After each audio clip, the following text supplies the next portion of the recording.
саумал жеңіл қорытылатын белсенді биологиялық өнім. Ол ағзаға сіңіру кезінде ас қорыту процесіне қатысатын органдарға асқазан, ұйқы безі, бауыр, ішек үлкен жүктеме жасайды. Бие сүтінде көптеген дәрумендер, микроэлементтер және басқа да биологиялық белсенді заттар бар. Кейбір микроэлементтер басқа сүт өнімдерінде кездеспейді, ал құрамында С дәрумен мөлшері сиыр сүтінен 7 есе жоғары болып келеді.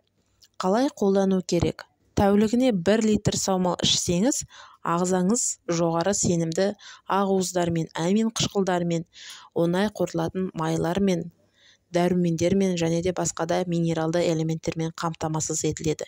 Емделу уақыты 1 ай.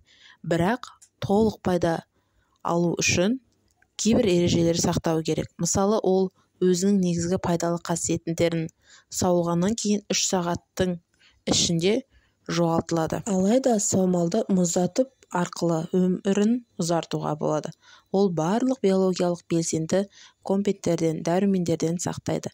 Оның күніне 4-5 рет тамақтанудың алдында 20-30 минут бұрын 200 мг-нан ішкен дұрыс. 1 аптадан кейін адамның көңілі көтеріліп, ұйқысы жақсарып, тәбеті ашылатын болады. Саумал метаболизмді қалпына келтіруге, тұмаудың алдын алуға, қатерлі ісік ауруларын емдеу үшін қолданылады. Достар, денсаулығыңызды күтейік. Менің каналыма жазылыңыздар, лайк басыңыздар, мені қолдап отырыңыздар.